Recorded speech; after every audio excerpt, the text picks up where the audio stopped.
Disculpadme, pero llevo una semana con afonía y no sabía, llevo cuidándome un poquito para el día de hoy, digo, a ver si puedo hablar y tengo voz. Quiero romper un poco también la estructura anterior. Me ha encantado la presentación de Verdemar. La verdad es que después de salir aquí después de vosotros, habéis puesto el listón muy alto y resulta muy difícil. Y entonces me gustaría romper un poco la dinámica viendo lo que ha ocurrido con Verdemar. Y es que me gustaría que hicierais las preguntas o cualquier duda en cualquier momento, que no fuera al final. Es decir, que vayamos haciendo la presentación.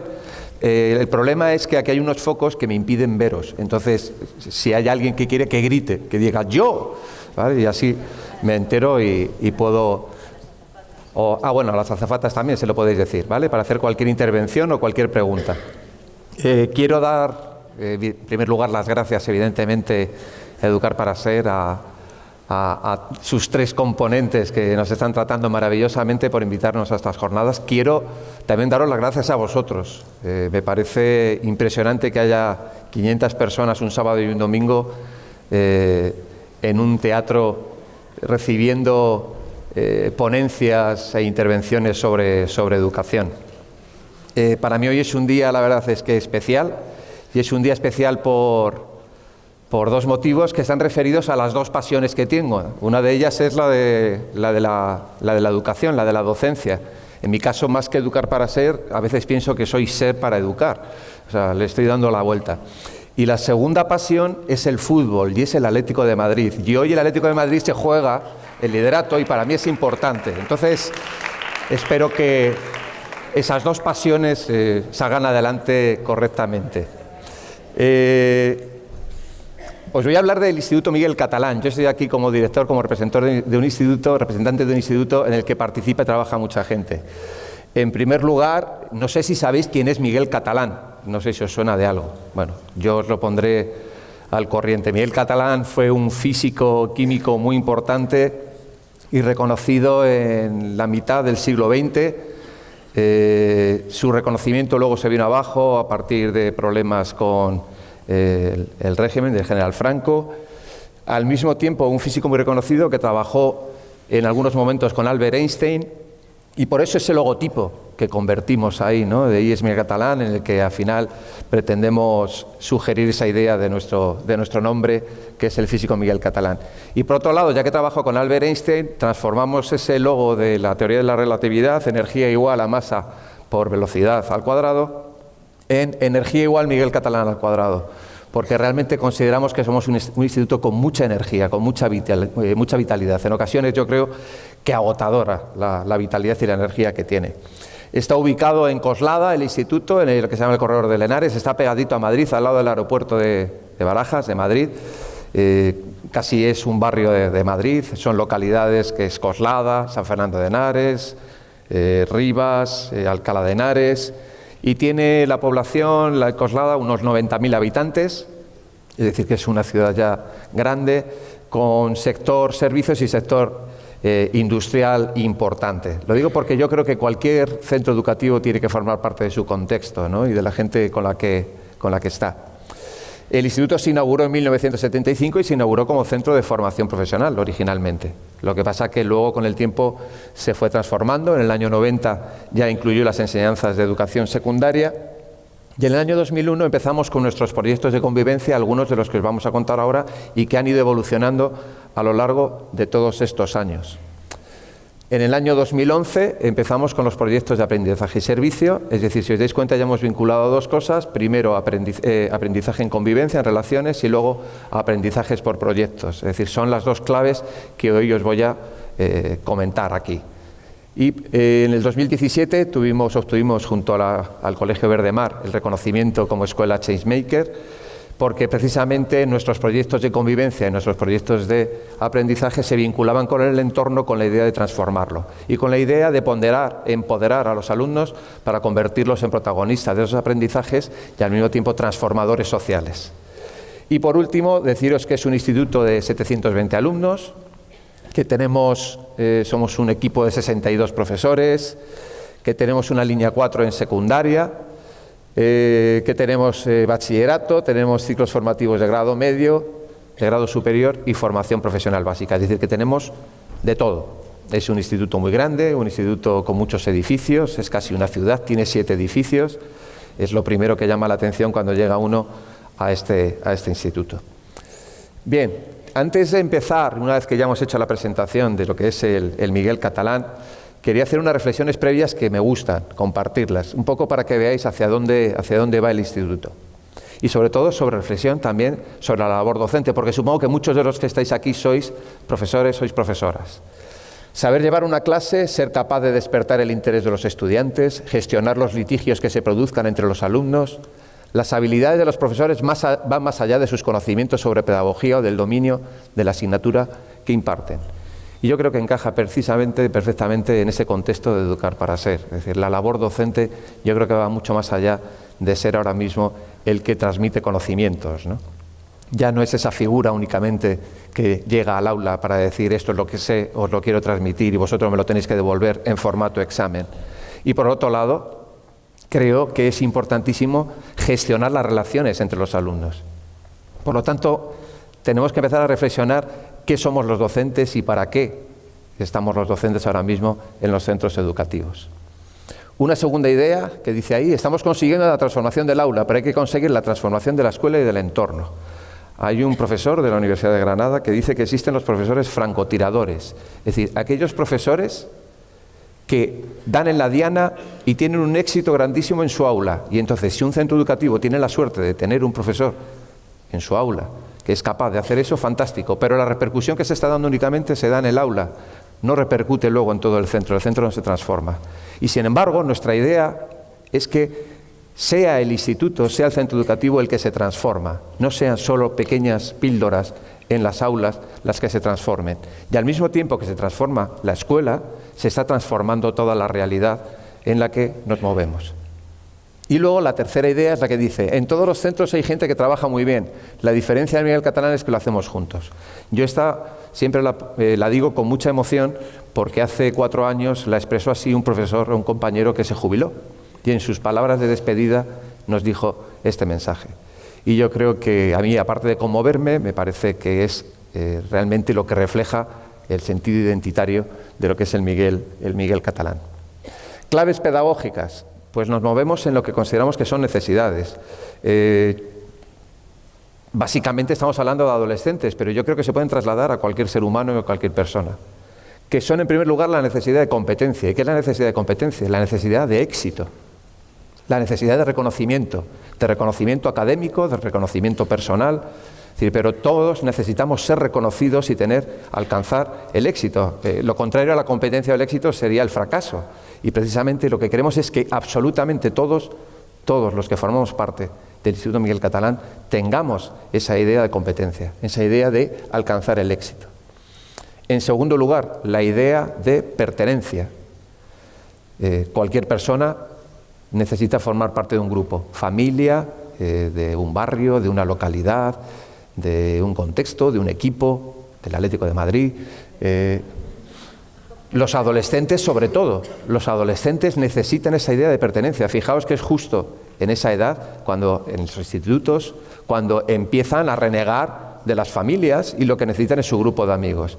Pues lo que necesitamos es que el instituto, la escuela, sea su lugar de pertenencia, que se sientan identificados, porque a medida que se identifican más con el lugar en el que estudian, más provecho académico y más crecimiento personal y emocional conseguiremos.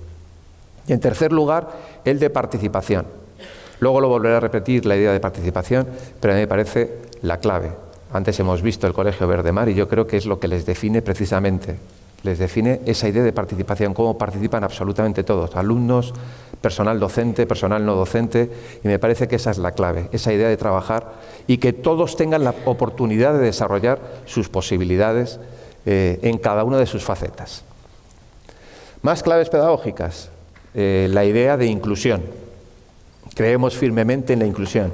Muchas veces cuando he hablado con otros docentes sobre inclusión, inmediatamente lo identifican con alumnos con necesidades educativas especiales. Y yo quiero hablar de inclusión para todos.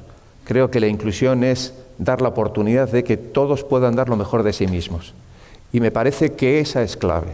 Eso es clave. Y cuando hablamos de dar lo mejor de sí mismos, lo digo desde el punto de vista, por supuesto, curricular y académico, pero lo digo sobre todo desde el punto de vista personal, porque me parece que los centros educativos somos ahora mismo el lugar de crecimiento personal más importante, junto a la familia, que tienen nuestros chicos.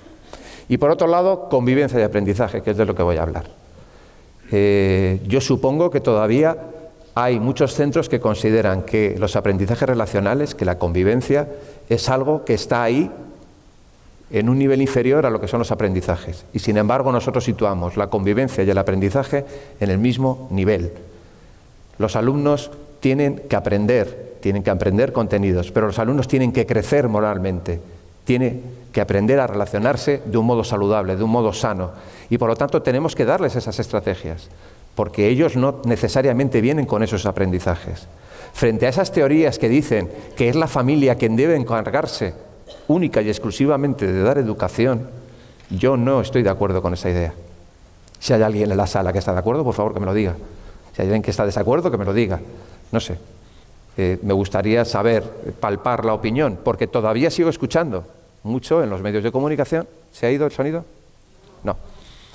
En los medios de comunicación sigo viendo gente que opina, que dice, mi familia es la que determina qué valores son los que debe tener y la escuela lo que tiene que darles conocimientos. Pues no, yo sigo pensando que no es un derecho exclusivo de las familias, sino que es una responsabilidad compartida de todos los ámbitos sociales y especialmente de la escuela. Y por eso situamos en el mismo nivel convivencia y aprendizaje, y por eso os voy a hablar de cómo trabajamos la convivencia, con qué proyectos, y cómo trabajamos el aprendizaje, con qué proyectos. De momento nadie me ha interrumpido, no hay ninguna pregunta, todo va bien, vale. Bien, más ideas. La participación es el factor más decisivo en el aprendizaje y en la mejora de la calidad de la convivencia. Estoy repitiendo ya algo que he dicho antes. Nuestros alumnos se sienten protagonistas. Ojo, que dar mucha participación exige mucho esfuerzo. Es más cómodo no dar tanta participación. Es decir, el otorgar la posibilidad de que sea únicamente el profesor, el docente, el que desarrolla y gestiona los momentos del horario, es más fácil. Sin embargo, dotar de participación a los alumnos y a todos los sectores que conforman la comunidad escolar es mucho más trabajoso. Sin embargo, me parece que es mucho más productivo y además mucho más enriquecedor, porque estamos creando efectivamente pertenencia, se sienten protagonistas del lugar en el que están desarrollando su actividad y al mismo tiempo competencia, éxito. Por otro lado, liderazgo. Y cuando hablamos de liderazgo, yo creo que hay que hablar del liderazgo compartido. Yo creo que es un factor clave precisamente para mejorar tanto el aprendizaje como la convivencia. Y cuando hablamos de liderazgo, yo creo que hay tres tipos de liderazgo. Por un lado está el liderazgo del equipo directivo, evidentemente. Todo equipo directivo debe estar convencido realmente de aquello que hace y promoverlo. Creo que hay un liderazgo pedagógico, que es aquel que desarrollan alumnos y profesores especialmente motivados para realizar actividades que van más allá de los aprendizajes puramente académicos. Y luego creo que hay un liderazgo administrativo, y ese es el que debemos empezar a reclamar ya. El liderazgo administrativo es aquel que nuestras administraciones deben empezar a transmitir de un modo claro por medio de recursos. Y cuando hablo de recursos, no solo recursos económicos, sino recursos personales. Por ejemplo, empezar a dotar a los centros educativos de horas para que puedan trabajar en la convivencia. Por ejemplo, volver a recuperar, ya hablo de la Comunidad de Madrid, a recuperar el horario anterior al que había de número de horas lectivas. No sé cómo estáis por vuestras zonas, pero nosotros seguimos todavía en esa conversión a las 20 horas lectivas, en lugar de las 18 horas lectivas. Y el problema no es trabajar más 2 horas, sino lo que supone tener más alumnos, lo que supone también tener más dificultades y atender a más problemas. Por eso yo creo que es importante el liderazgo, y el liderazgo de la administración es fundamental también para que apoye a sus docentes. Por otro lado, la sostenibilidad. Esto es algo que me obsesiona mucho y que me parece fundamental que se refleje. Que todo lo que hagamos no sean actos heroicos que terminan quemando. Es decir, todas aquellas cosas que se hacen por voluntad de un profesor o de una profesora, que lo hace en su tiempo libre, que lo trabaja con mucho esfuerzo, al final puede ser productivo de un modo muy temporal, pero termina al final quemando a ese profesor, a esa profesora, y se diluye en el tiempo. Es decir, todo lo que hagamos debe ser programado y debe ser considerado en el horario escolar. Eso no significa que no sea trabajoso, pero debe formar parte del horario escolar. Es decir, los docentes no tenemos que estar haciendo sobreesfuerzos posteriores a nuestros horarios, porque yo creo que eso termina quemando, termina agotando y termina generando al final profesores que se van de ese centro educativo o al final dicen, mira, yo ya bajo los brazos. Y empezamos con la primera idea, que es la convivencia. Vamos a ver que vamos a trabajar en la convivencia. Nosotros hemos dicho que empezamos a trabajar en la convivencia ya en el año 2001. Y empezamos a trabajar con un grupo de alumnos, no porque hubiera conflictos en el centro especialmente graves, porque conflictos los hay en todos los lugares. Allá donde haya dos personas siempre va a haber conflictos. Y por lo tanto en todo grupo humano hay conflictos. Lo importante es pensar que la convivencia es fuente de aprendizaje y que los conflictos son oportunidades de mejora y de crecimiento personal, de crecimiento moral. Y por eso empezamos a trabajar con los alumnos. Y empezamos a trabajar con los alumnos en algunos ámbitos. El primero de ellos fue el de las normas. Y empezamos a trabajar con los alumnos en la idea de que las normas eran necesarias. Pero sobre todo, lo más importante, esas normas que garantizan nuestros derechos y nuestras necesidades, descubrimos que podían ser mucho más provechosos si eran los propios alumnos los que reflexionaban y desarrollaban las normas. De hecho, algo parecido, lo que pasa que en nuestro caso, de un modo global, en el Reglamento de Régimen Interior, es lo que han comentado antes en Verdemar, es decir, sus cooperativas, hay una cooperativa que lo que hace es generar unos estatutos, se está creando unas normas. Eso es fundamental, que los propios alumnos creen sus normas. Pues allá en el año 2001, 2002, se empezó a trabajar en la creación de normas. Y así lo hemos trabajado a lo largo de todos estos años desde ese momento. El Reglamento de Régimen Interior está hecho por alumnos, profesores y familias. Es decir, no es un reglamento hecho por el equipo directivo, sino que son los propios alumnos los que reflexionan sobre la necesidad de normas y qué normas necesitan para convivir mejor en su centro. Ese establecimiento de normas, aparte de una sensibilización y la creación de normas, luego se tiene que institucionalizar. Ahora mismo estamos volviendo otra vez a revisar esas normas. Los tiempos van cambiando, las circunstancias van cambiando, las edades, los contextos, y por lo tanto tenemos que estar revisando continuamente las normas y revisándolas con cada uno de ellos. Después de las normas, ¿qué vienen? Las consecuencias, los protocolos. Pues también lo trabajamos especialmente con nuestros chavales. Aquí es donde descubrimos que nuestros chicos pueden ser mucho más severos y mucho más duros que nosotros mismos a la hora de establecer consecuencias en el incumplimiento de las normas. Es algo tremendo. Es decir, teníamos que pararles y decir, bueno, ojo. Pero era muy importante que ellos vieran que había necesidad de consecuencias ante lo que ocurría si se incumplían las normas. Pero además, lo que nos interesaba mucho es que vieran que las normas y el incumplimiento de las normas, lo más importante es que servía como reflexión. Es decir, le empezamos a dar mucha más importancia al diálogo y a la reparación. Así es como creamos precisamente unos protocolos mucho más restaurativos en lugar de unos protocolos o consecuencias mucho más punitivos.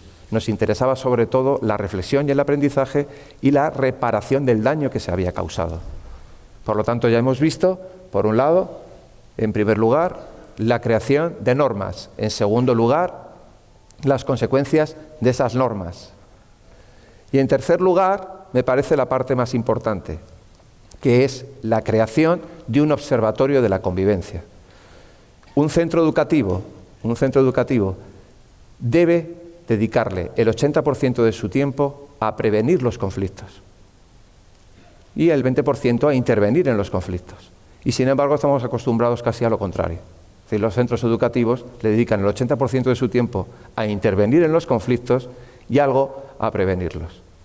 ¿Qué mejor que desarrollar un observatorio de la convivencia y unos planes de prevención que lo que hacen es mejorar el clima de convivencia, pero sobre todo lo que hacen es, además, permitir que se detecten los problemas de convivencia en el minuto 1 y se puede intervenir. Precisamente estas estructuras es lo que pretenden. Detectar cualquier problema que pueda darse, prevenir los conflictos, mejorar la calidad de la convivencia, pero además hacer a los alumnos protagonistas de los aprendizajes que se desarrollan. Estas estructuras las hemos integrado dentro de lo que es el plan de acción tutorial. ¿Qué hemos hecho? Hemos cogido, no sé si lo tengo en la siguiente, lo tengo aquí puesto. Estas estructuras están sostenidas siempre por adultos junto a los alumnos. Y esos adultos pueden ser profesores del propio centro o puede ser personal externo. Sobre todo personal externo, hablamos de personal del ayuntamiento. Tenemos una relación de colaboración muy intensa con el Ayuntamiento de Coslada y algunos de los técnicos del ayuntamiento, como puede ser de la Concejalía de Salud, como puede ser de la Concejalía de Juventud, de la Concejalía de Igualdad, es decir, gente que trabaja en el ayuntamiento, viene al propio instituto para colaborar con nosotros en el sostenimiento de esas estructuras. Esas estructuras se hacen en horario lectivo y en ese horario lectivo lo que hacemos es poner siempre la tutoría de nivel a la misma hora. Creo que en primaria no hay hora de tutoría, sin embargo en secundaria hay una hora de tutoría. Pues bien, la hora de tutoría la ponemos a la misma hora. La tutoría de primero de la ESO la tiene a la misma hora, la de segundo de la ESO a la misma hora, la de tercero a la misma hora. Es decir, de ese modo estamos creando algo dentro del horario lectivo. A esa hora veremos que están todos los alumnos que pertenecen a alguna de las estructuras que os voy a contar. Y al mismo tiempo está sostenida por profesores del centro o personas que hemos dicho externas. Profesores del centro tienen en su horario esa hora conectada a la hora de tutoría. ¿Y con los de cuarto de la ESO qué hacéis? Los de cuarto también. Primero, segundo, he dicho, es que he puesto puntos suspensivos. Primero, segundo, tercero y cuarto. Pero en cuarto no hay hora de tutoría semanal de los chicos. En la Comunidad de Madrid sí. ¿Ah, sí? Sí. Sí, nosotros tenemos tutoría en los 4 cursos de secundaria. Es una de las diferencias. Castilla-La Mancha, cuarto, no hay tutoría. Pues a mí me parece fundamental la hora de tutoría. Me parece, cuando hablamos de liderazgo administrativo, precisamente a lo mejor ahí es donde hay que reivindicar algo, recuperar esa hora de tutoría. Me parece importantísimo, hasta el punto que, por ejemplo, en la Comunidad de Madrid no tenemos tutoría con los alumnos en bachillerato y queremos recuperarla, porque me parece que también es un nivel que debe tenerla, esa hora de tutoría. Y al tenerla conectado, lo que hacemos es conectar profesores que van a formar parte de algunas de las estructuras que ahora os voy a contar, que trabajan con el alumnado de ese nivel según la estructura a la que pertenezca. Pero no solo trabajan profesores, sino también técnicos del ayuntamiento. Por ejemplo, hay una estructura que luego os contaré, que son agentes de igualdad. Supongo que habréis tenido también igual intervenciones por parte del ayuntamiento que vienen técnicos a contar sobre prevención en consumo de drogas o bebidas saludables o orientación, problemas en relaciones sexuales, en enfermedades de transmisión sexual. Bueno, pues en lugar de venir a dar una charla, lo que hacen precisamente los técnicos o las personas externas es venir a trabajar con chavales que pertenecen a esas estructuras para trabajar con ellos y esos chavales luego entran en las siguientes tutorías a formar a sus compañeros. Es decir, estamos creando estructuras de aprendizaje vinculadas a la convivencia. Se están desarrollando, por lo tanto, una red de participación muy activa y en algunos casos, como veremos en algunas de las estructuras, son estructuras muy específicas relacionadas con la convivencia, pero otras no son tan específicas, pero sí están facilitando esa idea de participación, de pertenencia y de competencia. El objetivo principal, transmitir lo aprendido al resto de la clase. En la primera tutoría de mes, cada uno de los alumnos de cada uno de los grupos que salen y que pertenecen a una estructura se van con el adulto correspondiente. Reciben una formación, la trabajan. ¿Y qué hacen? A la vuelta, a las siguientes tutorías, ellos lo cuentan a sus compañeros y les forman. O los forman en una semana específica, como veremos luego también, por ejemplo, en la Semana de la Salud.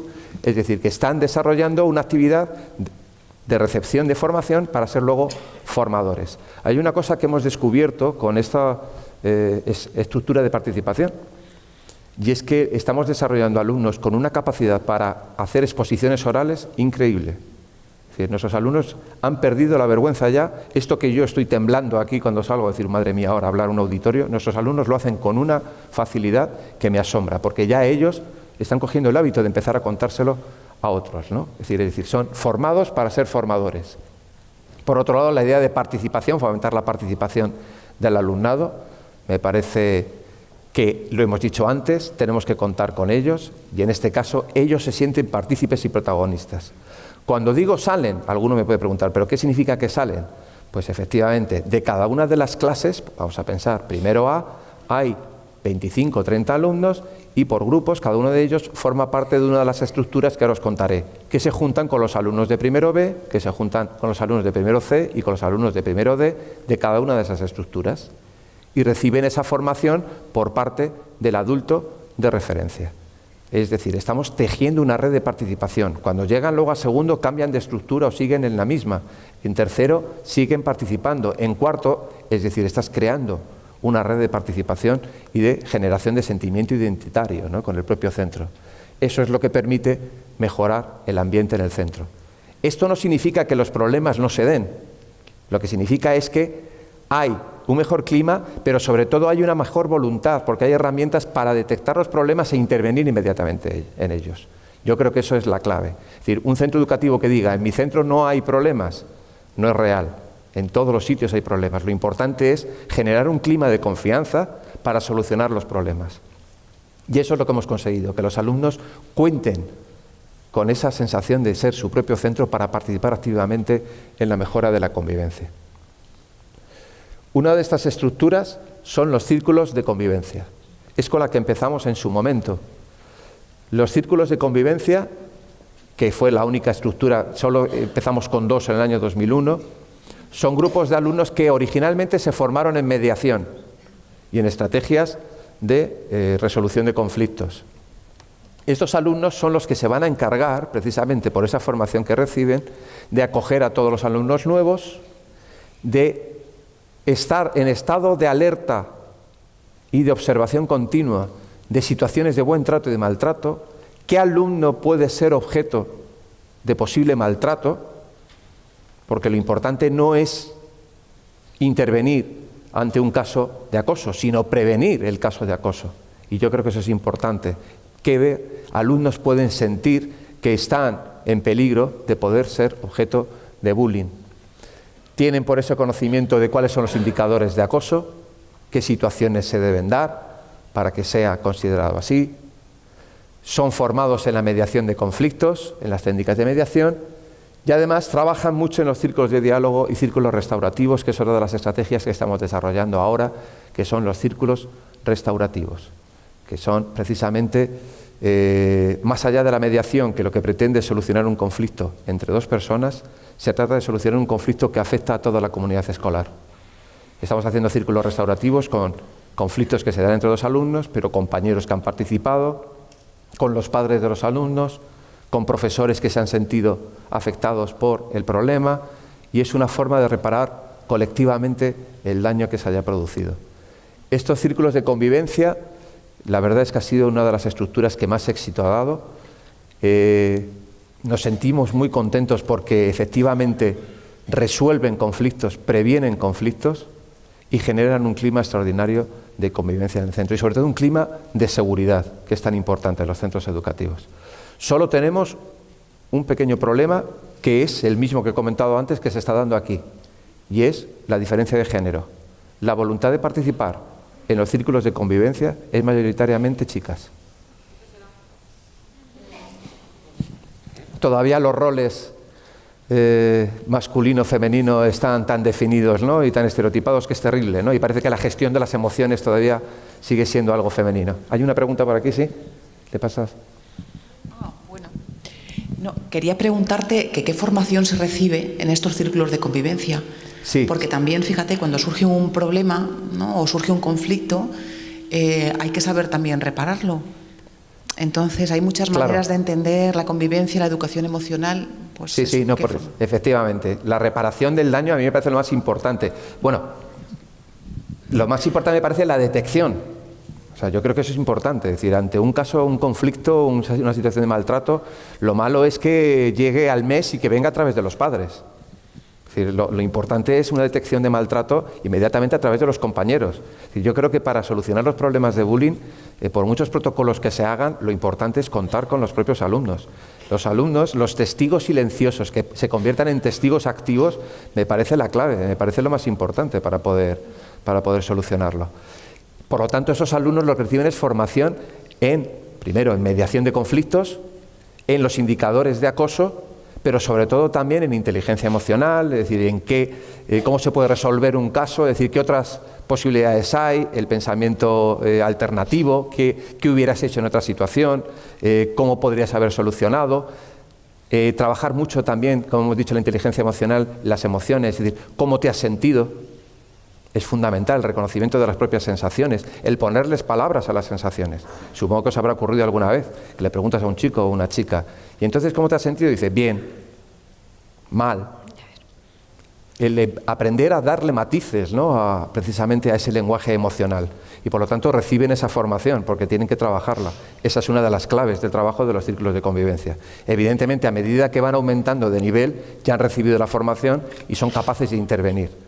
Y luego, evidentemente, tampoco se les deja solos. De lo que se trata es que trabajen continuamente con esos profesores que entran con ellos y que forman parte del equipo de mediación. Es decir, hay un acompañamiento.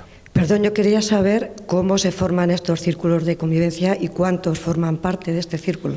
Sí, los círculos de convivencia por cada grupo suelen ser como 5 chicos. Es decir, si tenemos 4 grupos, pues son unos 20 alumnos de cada nivel, 20 alumnos de primero de la ESO, 20 alumnos de segundo de la ESO, es decir, son alumnos más o menos de ese nivel. Y se forman porque ellos mismos lo eligen.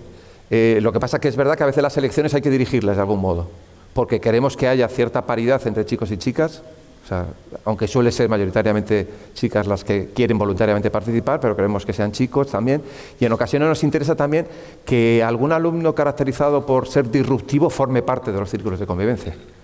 Queremos precisamente que esos alumnos sientan la capacidad de la empatía, de ponerse en el lugar del otro. ¿Alguna pregunta más sobre los círculos? Yo tenía un vídeo, lo que pasa que no sé si va a funcionar. Ah, ¿hay otra pregunta por ahí? Los profesores del equipo de mediación que han recibido ya la formación en mediación y en intervención de conflictos. Y esos profesores, la formación... Ah, por aquí. ¿Por dónde? Que no veo. Ah. Que los profesores también acceden a la formación de forma voluntaria y, claro. Y viene alguien externo, o sea, vosotros contactáis con alguien externo para que dé la formación. Sí. Nosotros buscamos formación externa para formar a los profesores para que luego ellos puedan transmitir esa formación a los compañeros. ¿Y esa formación también la hacéis en horario lectivo? No, la formación de los profesores es... ¿Y es voluntaria? Sí, sí.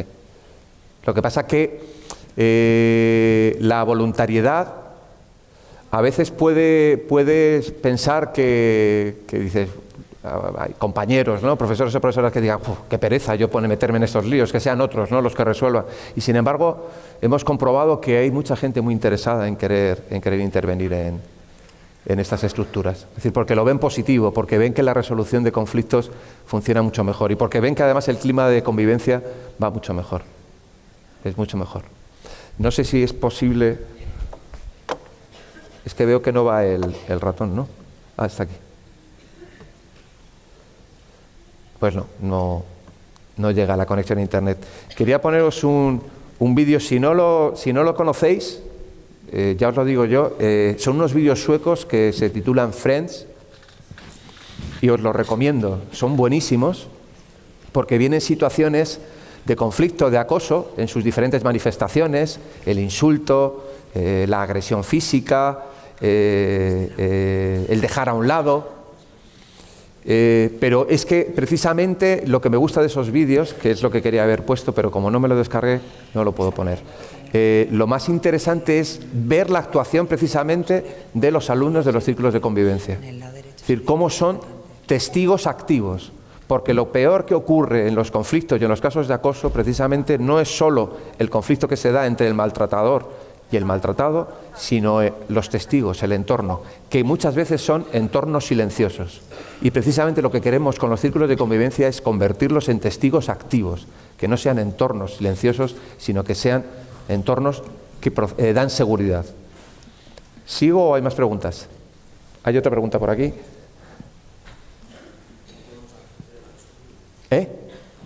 Un momento.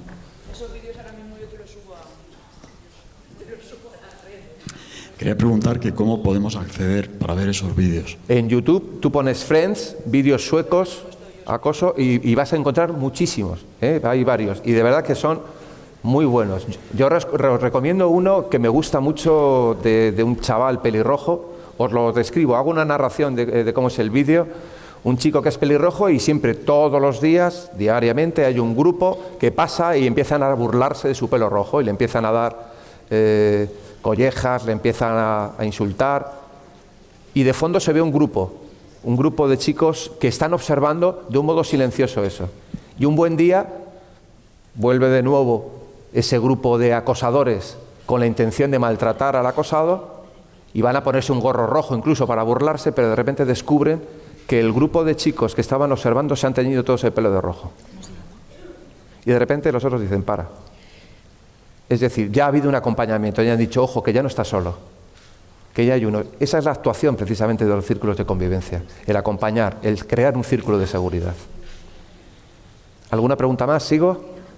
Perdona, hola. Soy yo, mira por vale. aquí. Que me estoy compartiendo internet con el móvil en el portátil. Si quieres, podemos ponerlo. O si la gente quiere, o si en tu discurso es indispensable. Si No, bueno, tengo más cosas que contar. Entonces, a lo mejor, si queréis, si lo hubiese tenido a mano, lo hubiese puesto para que lo hubieseis visto, porque me parece una estructura buenísima y muy fácil de implementar en cualquier centro educativo. De hecho, supongo que en vuestros centros muchos de vosotros tenéis alumnos ayudantes.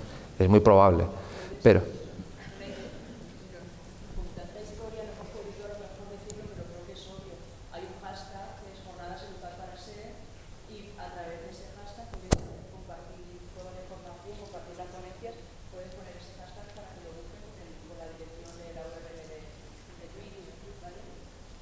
bueno, vamos a seguir avanzando porque luego me pasa igual que a Marta con lo de las uvas, me voy a quedar también sin... Entonces vamos a terminar todos sin uvas ya. Vamos a ver.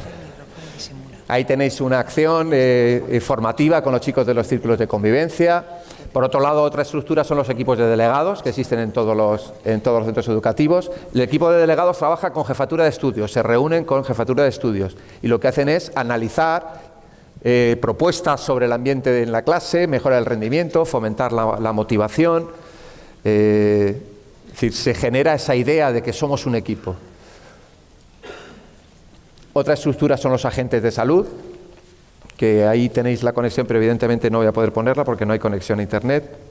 Es la prevención del tabaco y alcohol, las bebidas saludables, educación afectivo-sexual.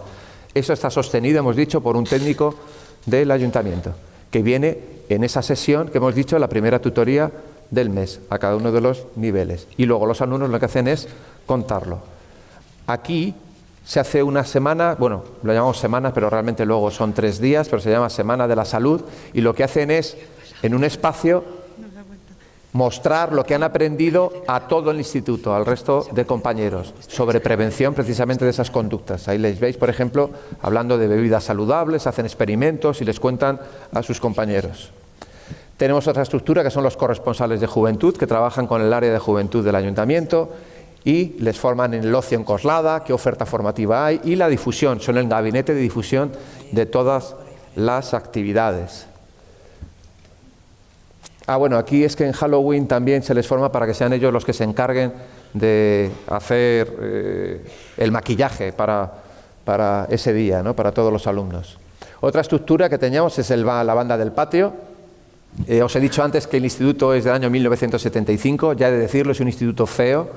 Es un instituto con 7 edificios y es muy difícil de intervenir en ellos, entonces pensamos que lo mejor que podíamos hacer es que los propios alumnos nos propusieran cómo mejorar ese patio en el que ellos pasan tanto tiempo en sus recreos, en otros momentos.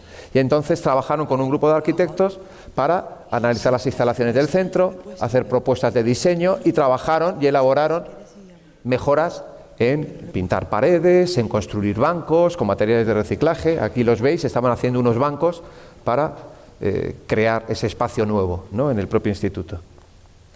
Los agentes de igualdad, que trabajan también con el Ayuntamiento de Coslada, en este caso trabajan en los estereotipos y prejuicios de relación, las relaciones saludables, el lenguaje inclusivo. Le prestamos mucha intención ahora a los agentes de igualdad porque estamos empezando a percibir un repunte de verdaderos problemas en las relaciones de igualdad de género entre los chicos y las chicas. Y me parece importantísimo este trabajo que se debe realizar con ellos. Tenemos otras estructuras, pero no os quiero aburrir y quiero contaros más porque me parece que voy ya fatal de tiempo y tengo que contar todavía todo el aprendizaje. Llegamos al año 2011 y dijimos, ¿y por qué toda esta participación en la convivencia no la trasladamos al aprendizaje? Es decir, ¿por qué no empezamos a trabajar en proyectos? Y así es como descubrimos que el aprendizaje nos interesaba ya, además, como un proceso de compromiso, de crecimiento personal y de compromiso social. Es decir, ya no solo el ambiente en convivencia, el aspecto relacional, sino que el aprendizaje tuviese una relación con el entorno y su transformación con el entorno. Ese compromiso social es lo que nos llevó a intentar que los alumnos fomenten la capacidad para detectar e intervenir sobre las necesidades del entorno. Y este es un vídeo que si quiero poneros, que os voy contando mientras voy buscándolo. Los alumnos de cuarto de la ESO organizan una cosa que se llama las jornadas solidarias, que se centran en un país del tercer mundo que tiene unas necesidades. Estas van a ser las 7ª, se ha hecho sobre Madagascar, se ha hecho sobre el Sáhara, se ha hecho sobre Siria. Y aquí quiero que veáis cómo esos alumnos que organizan unas jornadas para el resto de alumnos con talleres sobre ese país, en el que organizan también sensibilización sobre derechos humanos, en el que hacen también, convocan a ponentes para que les hablen sobre cómo es la situación en ese país. Quiero que veáis este vídeo para ver cómo se trabaja un proyecto y que me parece muy bonito. ¿Tiene sonido? Sí. Lo hicieron los propios alumnos, ¿eh?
A ver, la presentación está por aquí.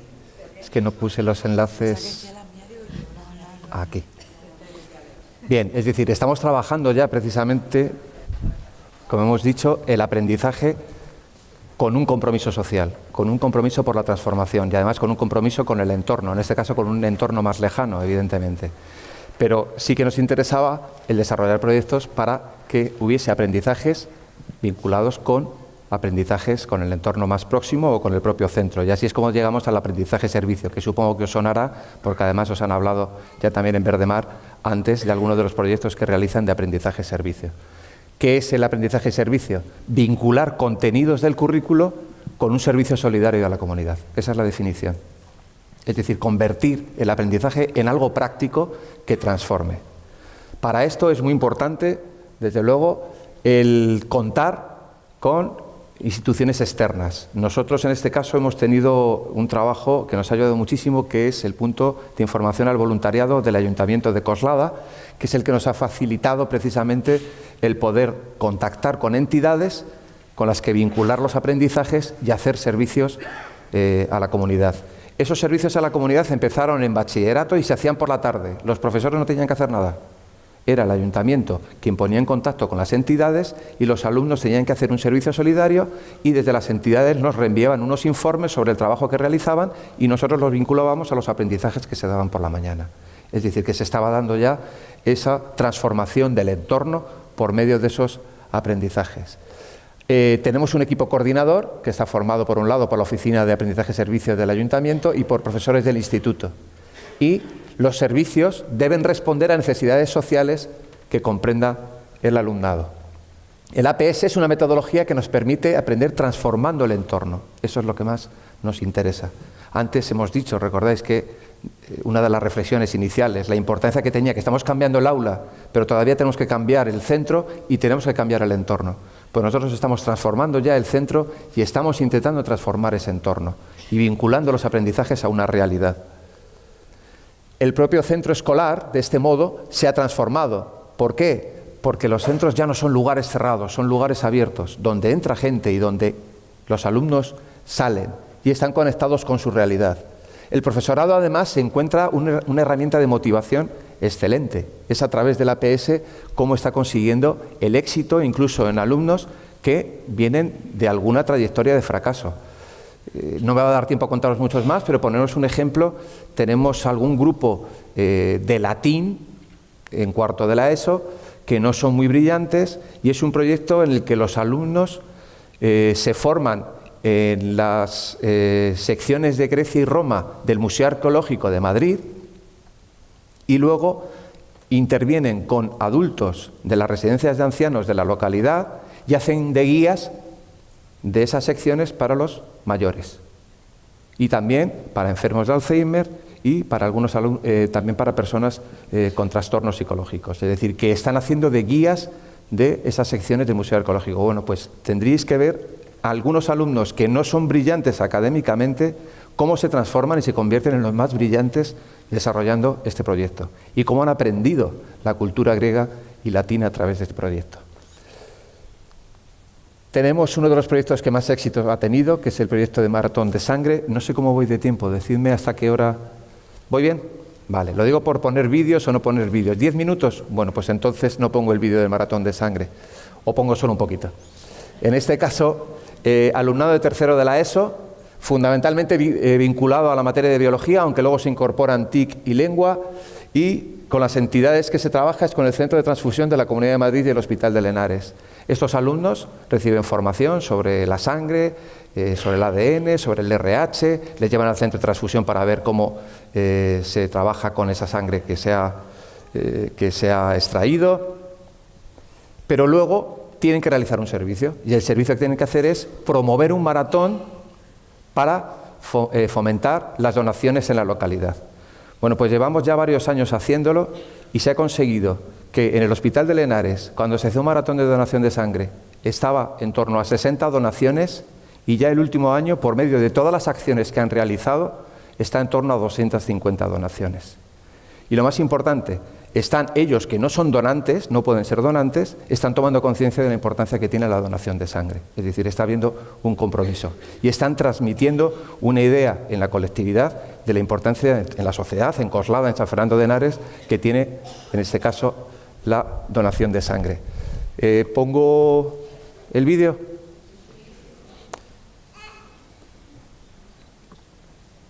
Siento si me paso de tiempo, disculpad.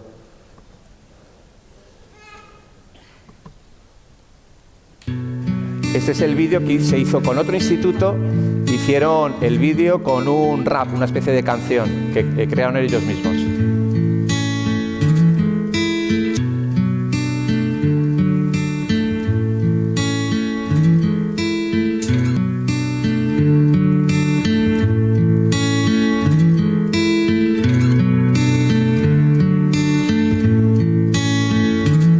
Crean el cartel, hacen difusión, hacen bailes, se ponen las batas ese día y en el propio hospital fomentan entre la gente la donación, les promueven a donar. Llena gota a gota el vaso de la esperanza, el paciente del hospital que está en medio de la balanza. Tu sangre no sabes a todo lo que alcanza, gota a gota para arreglar vidas rotas. Coge mi mano y camina, estamos conectadas por la vida. Ven y dona sangre, que mucha gente lo hace. Dales un poco de alegría a personas que lo necesitan. Corre sangre por tus venas y las mías, mientras mucha gente sufre por seguir con vida. Cuando familias piensan que no tienen salida, mientras tú estás en el sofá llorando por una herida. Somos personas conectadas por la vida, intentando curar nuestras heridas. A tus pensamientos tristes encontrar una salida para levantarte de tu caída. Somos personas conectadas por la vida, intentando curar nuestras heridas. A tus pensamientos tristes encontrar una salida para levantarte de tu caída.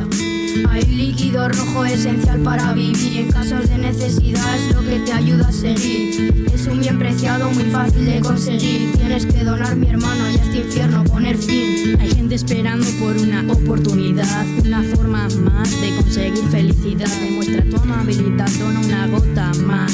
Escucha tus latidos sonar y nunca dejes de soñar.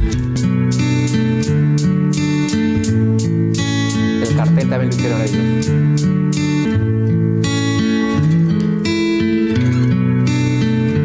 Corto porque así vamos. Gracias.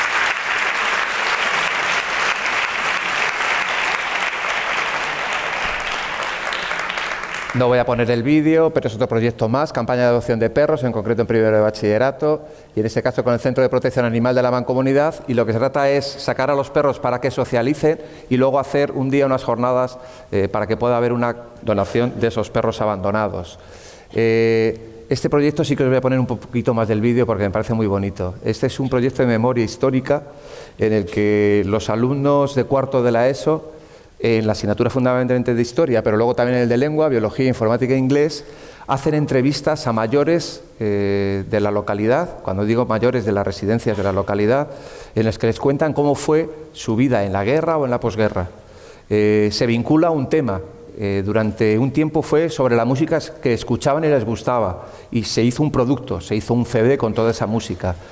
Posteriormente se hizo recetas con historias, se hizo un librito en el que aparecía la entrevista que les hacían a esos mayores para que les contaran, pero además tenían que hablar de qué es lo que comían, y se hizo un análisis en biología sobre la diferencia entre la comida, la alimentación y las proteínas que había en esa época y la alimentación actual. Y luego se hizo ese librito que aparece ahí, en el que se ve la entrevista de cada una de las personas mayores y al mismo tiempo se ve la receta que ellos han propuesto, y acababa con un gran acto final en el que los propios mayores cocinaban aquella receta que habían propuesto. La última que hicimos era sobre juguetes, a qué jugaban cuando eran pequeños en aquella época, y también se hizo un librito en el que contaba. Pero más que contarlo yo, quiero que veáis este vídeo que creo que lo expresa perfectamente. No lo voy a poner entero. Ay, creo que apago el ordenador.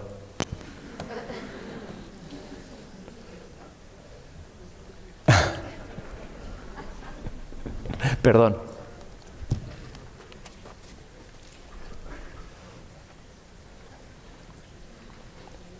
Creo que te necesitamos, Verdemar, de nuevo aquí. Rápidamente, ya estamos aquí. Vale.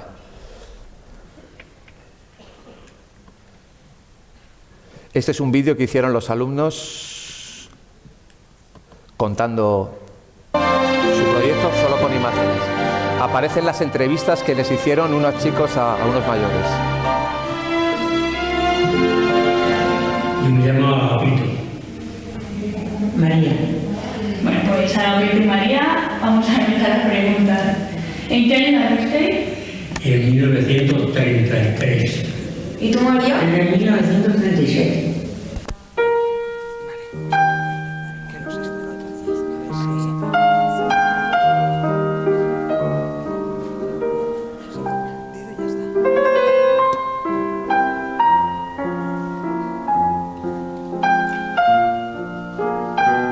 Cuando tenía 5, lo primero que me aparece en mi mente de recuerdo primordial es a mi madre, mis 2 hermanas y yo corriendo por las calles de Valencia, porque entonces, cuando estábamos en plena guerra, nosotros estábamos en Valencia, corriendo por las calles buscando un refugio.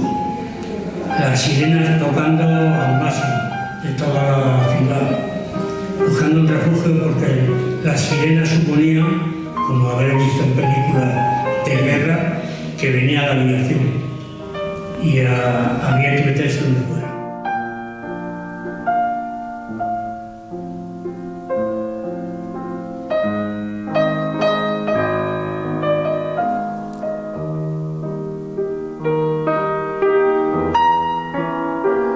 Mi madre se llevaron a mi padre a la guerra, ¿sabes? Y yo quedé con los niños, me quedó a mí y a mi hermano. Y mi madre se tenía que buscar la vida como podía, se metía en la perlita, a vender lo que podía, para poder llevarnos de comer. Así que esa es mi vida. Luego vino mi padre, nos fuimos al campo y allí me llevé 23 años. Y del campo me vine aquí a Madrid.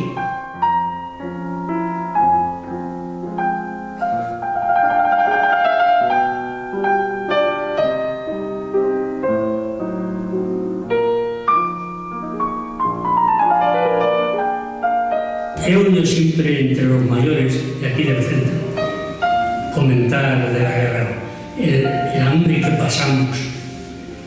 Y no es así, no lo pasamos nosotros, lo pasaron nuestros padres. Entonces había unas cartillas de racionamiento con las que se podía recibir del Estado una barra pequeñita al día por cada persona, un poco de leche en polvo y poco más, unos poquitos garbanzos, unas poquitas lentejas y así se iba tirando después de la guerra.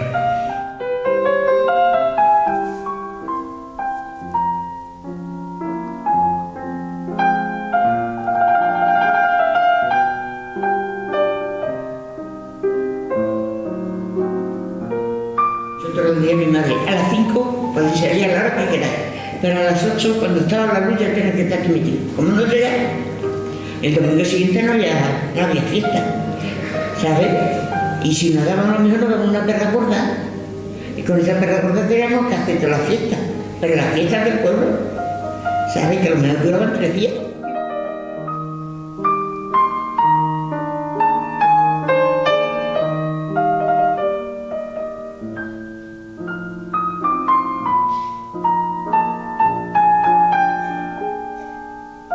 Nuestro balón de los chavales pequeños. ¿Y lo hacéis vosotros? Cuando hacíamos partidos de fútbol, los chavales de un barrio, y lo hacíamos en la calle siempre, cada uno aportaba papeles, cartones, periódicos, lo que pillaban, porque hacíamos pelotas de esas con cuerdas que duraban 5 minutos. Con 2 patadas ya se deshacían.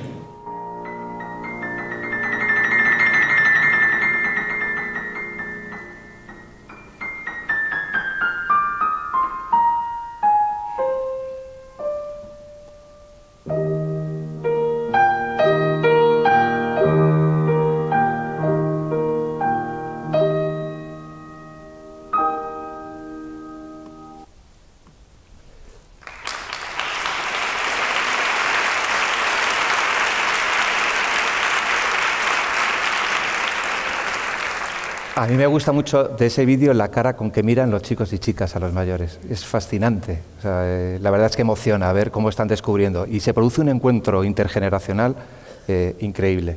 Es uno de los proyectos más bonitos que hemos vivido.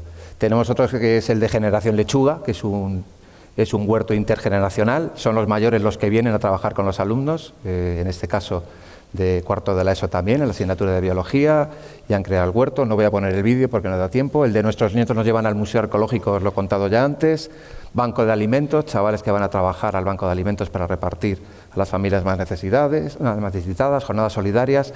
En total tenemos como unos 20 y tantos proyectos realizando alumnos desde primero de la ESO a bachillerato. Importante, antes lo han mencionado también Verdemar, me parece muy importante. Esto no se trata de hacer únicamente experimentos a ver qué bonito es, se trata de evaluar, y todo se evalúa, y se evalúa con rigor, y se evalúan los aprendizajes, tanto los curriculares como los aprendizajes transversales que se realizan, y el cumplimiento de objetivos. Retos, y ya acabo. Pues yo creo que por un lado el liderazgo institucional, que hemos dicho antes, la importancia que tiene, que las instituciones empiecen a creer que es necesario transformar esto, es decir, que los que estamos aquí, que ya estamos convencidos, empezamos a tener ya unos espacios institucionales realmente establecidos, liderazgos más compartidos por parte de compañeros, apertura al entorno, superar la dicotomía entre convivencia y aprendizaje, ojalá ya por fin entendamos que es fundamental, que ambos van de la mano, potenciar, difundir y compartir las buenas prácticas. Todo lo que hagáis yo creo que debéis contarlo y estoy seguro que hay mucha gente que hace grandes cosas y por eso estamos aquí.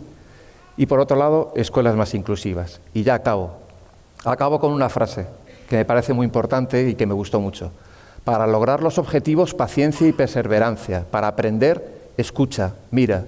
Ser un líder es saber convivir, dar oportunidades, crecer. Y entonces doy un premio a quien me diga quién ha dicho esta frase.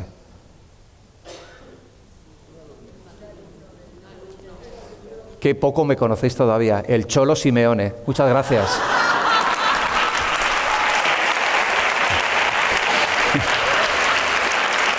Gracias.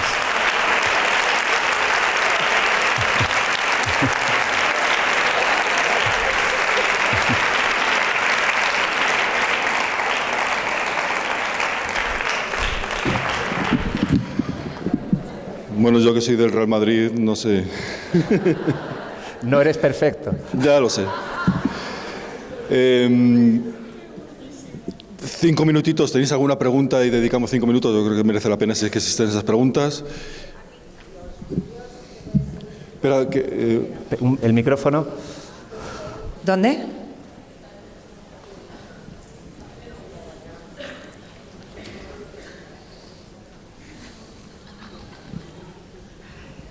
Quería saber si los vídeos de tu instituto los podemos encontrar en internet. ¿La qué, perdón? Los vídeos que nos has puesto de tu instituto. Si te pones en YouTube, te metes y pones IES Miguel Catalán, vídeos, yo creo que lo vas a encontrar, ¿vale? Aparecen todos, muchos y más vídeos que hay. Gracias. ¿De acuerdo? Nada.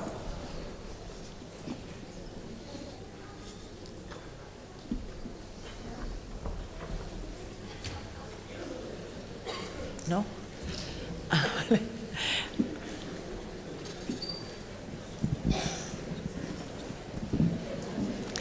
Hola, enhorabuena por vuestro trabajo porque es desde luego precioso. Gracias. Pero tengo una duda con respecto a la participación de todo el alumnado del centro. Es decir, esto es algo que, según has explicado, veo que está muy bien organizado, incluido en programaciones, pero ¿está, digamos, garantizado que todos los alumnos participan de estos proyectos? Porque siempre hay alumnos un poco más tímidos, más pasivos, que a lo mejor no se lanzan a ir a la residencia de ancianos o a la protectora, a todos estos lugares donde luego ponéis en práctica esto. ¿O eso lo tenéis en cuenta y el que no participa de esas visitas participa de otro modo en el aula? Las estructuras de convivencia participan todos. O sea, ahí no se pueden excluir. En las de aprendizaje, en los proyectos de aprendizaje, aquel alumno que no participa activamente, por ejemplo, el de memoria histórica y no va a hacer las entrevistas, tiene que hacer luego un informe de memoria histórica. Es decir, tiene que hacerlo de otra forma. No hace su participación. Pero es muy excepcional, el no querer participar, porque al final realmente es donde descubren los aprendizajes. Es curioso, digo, donde descubren los aprendizajes, pero todavía tienen tan interiorizado que los aprendizajes son aquello que luego tienen que devolver en formato de examen, que no son conscientes de lo que aprenden. Perdonad que os cito otra vez de nuevo a Verdemar, pero es verdad, vuelvo a tener algo que han dicho antes, que pasado el tiempo, una vez que han salido del instituto, es cuando son conscientes muchas veces de los aprendizajes que han realizado. Claro. Sí, me imagino que ya habéis creado esa dinámica que al final resulta contagioso. Claro, ya tienen un hábito de participación a través de las estructuras de convivencia. Enhorabuena. Gracias.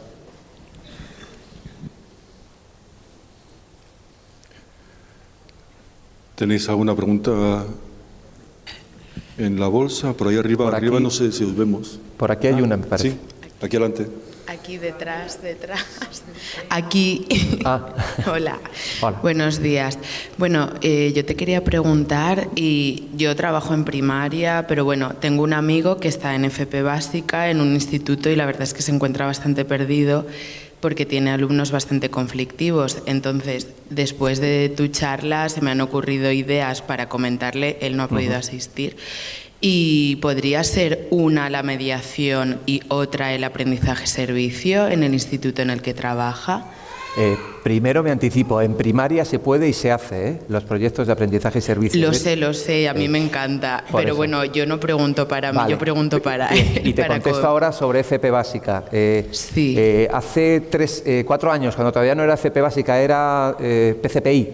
Sí. Teníamos un PCPI de madera y se hizo un proyecto precioso en el que los alumnos de madera tenían que trabajar un diseño para hacer un guiñol y unos juguetes para los hijos de las mujeres de la Casa de Mujeres Maltratadas. Recibieron formación precisamente también sobre violencia de género, sobre relaciones hombre-mujer, y hicieron ese guiñol, pero además no solo eso, sino que en el ámbito de comunicación crearon un teatro, hicieron un guión para un teatro para representar el día que se entregaban el guiñol y que les entregaban los juguetes, hicieron una representación ante los niños. Es decir, si vieras los chavales de PCPI, madera, el equivalente ahora a formación profesional básica, su cara de satisfacción porque de repente eran aplaudidos, chavales que venían de la idea del fracaso, ¿no? Y tenían interiorizado, ¿no?, esa idea de fracaso escolar, de repente ser aplaudidos, ¿no?, y éxito.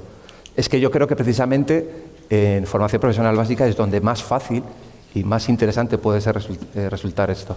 Y por supuesto las estructuras. Nosotros las estructuras de convivencia, los alumnos de primero de FP básica forman parte de las de tercero de la ESO del mismo nivel y los de segundo de FP básica de cuarto de la ESO. Muchas gracias. De nada. Creo que por aquí adelante también hay una. Voy.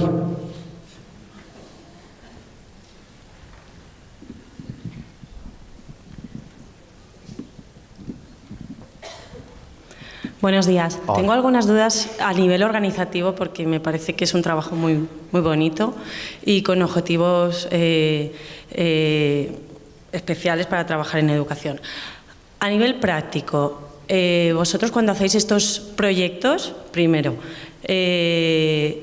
¿cómo se organiza en el instituto? ¿Cada departamento se organiza unos temas? ¿Depende de los alumnos la motivación que tengan en ese momento? ¿Parte de una estructura de centro donde ya tenéis unos espacios y tiempos para dedicarlo a esto? O, por ejemplo, preguntas que me suscitan. ¿Cuánto tiempo se dedica a trabajar en el aprendizaje-servicio dentro de lo que es la panorámica de los horarios del instituto? Son muchas preguntas, pero bueno, es que me ha encantado. Intento sintetizarlo. Sí, porque son preguntas interesantes además. Claro, no me he detenido mucho en lo que es el aprendizaje-servicio, pero hay muchos modelos de proyectos. No es lo mismo un proyecto que se desarrolla en una sola asignatura a un proyecto que es interdisciplinar entre varias asignaturas. La coordinación es uno de los problemas que hay. Por otro lado, no es lo mismo un proyecto que se concreta a lo mejor en una temporalidad, 2 semanas, 3 semanas, que un proyecto que se desarrolla a lo largo del curso o en una evaluación. Es que no puedo contestarte exactamente sobre de un modo global porque cada proyecto tiene unas características. El que es específico de un departamento es el más sencillo, por ejemplo el del Museo Arqueológico. Ese lo hace el profesor de latín, más sencillo digo a la hora de programar y coordinarse, porque lo hace él solo, ¿no? Es decir, lo hace con en su asignatura, y es verdad que lo hace con el equipo coordinador que hay ya, que hay un equipo coordinador de profesores, y con el punto del ayuntamiento que le pone en contacto con las entidades, que eso es muy importante, un facilitador de todo lo que sucede fuera.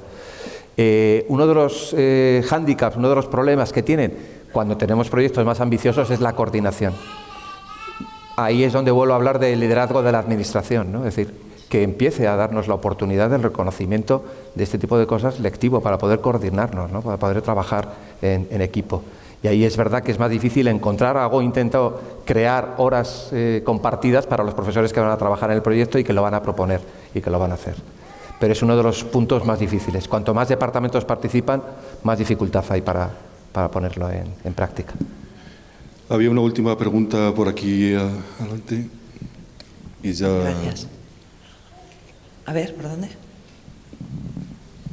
Hola, buenos días. Yo tenía varias preguntas y es, en un instituto público, que tú vienes de un instituto público, ¿cómo se hace? Porque claro, la diversidad de profesorado es muy grande y nosotros, aunque somos muchas personas que estamos aquí y todos más o menos tenemos las mismas inquietudes, cuando vas a los centros, pues no te encuentras eso, a un centro en el que cada uno viene de un sitio y cada uno tira por un lado. Entonces, vale. ¿Cómo si se llega a algo en un instituto público? Vale. Algo como lo que has contado. Lo primero que quería decir, hace unos años un profesor de universidad que estuvo haciendo una investigación sobre el instituto, lo tituló el artículo "La fuerza de la normalidad". Eso es lo que quería decir, somos un instituto absolutamente normal. A veces parece que transmitimos un lugar como si fuera excepcional y es un instituto muy normal, que tiene sus profesores cambiantes, sus profesores que van cambiando. Y eso incide también en determinados proyectos. ¿Por qué? Porque el profesor tiene que tener voluntad de querer participar en ese proyecto. ¿Ha habido algún caso, algún profesor que se ha sentido obligado a hacerlo y no ha tenido tanto éxito? Porque para hacerlo hay que creérselo. Y entonces es preferible no hacerlo si él no está convencido de que el proyecto tenga que ser así.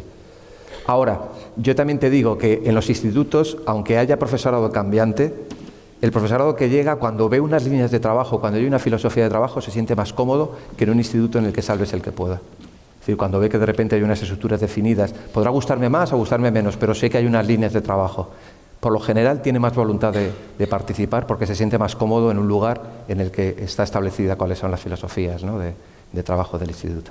Y recibir un acompañamiento, como decías antes, es decir, cuando tú llegas a un sitio así, las personas que se incluyen nosotros no saben. Una de las tareas que hacemos siempre, los 2-3 primeros días, es a todo el profesorado nuevo le contamos absolutamente todo, todas las tripas del instituto para que pueda participar. Es como, puso una metáfora una profesora que llegó y dijo, tengo la sensación, dice, me siento un poco desbordada, dice, pero agradezco que me hayáis abierto la nevera y haya visto todo lo que hay. Luego, a partir de ahí, ya decido lo que como.